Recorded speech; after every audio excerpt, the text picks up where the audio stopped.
Have you ever left your phone to charge in a hotel room only to find that it's barely charged, or worse, completely dead when you get back? Let's uncover why charging your devices whilst travelling can be such a nightmare and how you can beat the system. A lot of hotels use these keycard sensors, and if the keycard's not in the slot, you don't get any power. Or some of the more sort of subtle ones are these. You have motion detectors in the room, and if you're not in the room for more than 10 minutes, it shuts off. So he thinks he's doing all right here, and then he gets back to his room, and oh dear, it's not been charged. But it has a bit.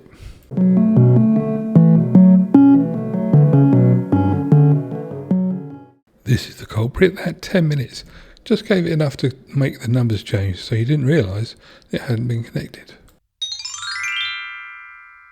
The second problem is even more insidious than the first one. Temperature is a thing that runs into a bit of a problem because you don't know when it's going to happen. If you've got a room, an apartment, and you don't have the electricity turning on off, but maybe the aircon does, and when you're out, the room gets hot. The best temperature to actually charge a battery is around about 20, but less than 30, and if you go down as low as 10, that's not bad. Ideally, charge the battery overnight whilst you're in the room. That way, it won't overheat, and you'll know what's going on.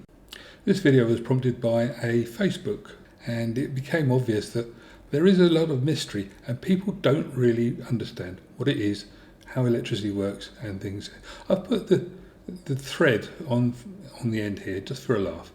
Why does my charging my phone or power bank in Cyprus take forever? What's wrong with Cyprus electricity? Try a different socket. You must be doing something wrong. Cyprus electric is the same as UK. No, I agree with Chris. Phones and camera batteries take longer to charge when we're in Cyprus for 2 months, and that's when we're at home. The UK, it shouldn't, but it does. If it does, then it must be a heat thing. Phone chargers are rated 110 to 40 volts. They are universal. But hotels often turn off the power to the room when you go out after about 10 minutes and turn it on again when you open the door. Given we visit Cyprus from February to March, we can say stay in villas, and that wouldn't apply. It's relevant to some. It catches people out that they do not realise. Anyway, the answer is heat, and it is a known thing, not magic electricity. Do you switch the socket on? Test the lead on your tongue. It might be faulty. Turn the switch on your socket. The electricity is the same here in Cyprus as in UK, but probably the phones, etc., charge slower because of the heat. It's a built-in limiter in the apparatus. Good point. Probably why it takes longer. Thanks. We take an extension plug that has got USB sockets on it. Works a treat. If you're charging using one of those built into the wall, i.e. hotel side cabinet features, then they take ages. If you use a quick charger, electric charger, then they are fine. Their power seems slower to charge. I've never had a problem charging my devices. All my phones are charged in 20 to 30 minutes with fast charge, 67 watts. Cyprus is 220 to 240 volts, UK 230 volts. So that's the same then. No, it's not. Cyprus is not a steady voltage. The mains electricity in the UK operates at a nominal voltage of 230 volts and a frequency of 50 Hz. Voltage tolerances history, blah, blah, blah, blah, blah, blah. Actually, it just says that it's a very good stable voltage. It's the watts, not the volts, that determine your charger speed. Lower voltage would require higher amperage to keep the correct current, as amperage is set and it can't be increased. Yes, but the voltage difference in Cyprus is negligible, almost the same. Never had a problem.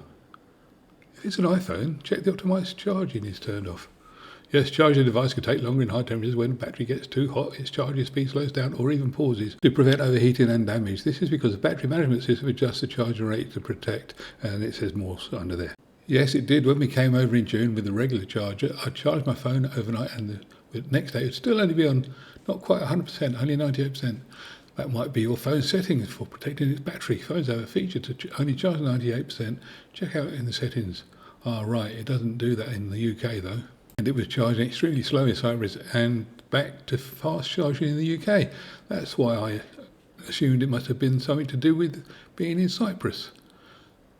Aircon on in the room, and it still takes ages. However, when charging from power bank, everything as normal.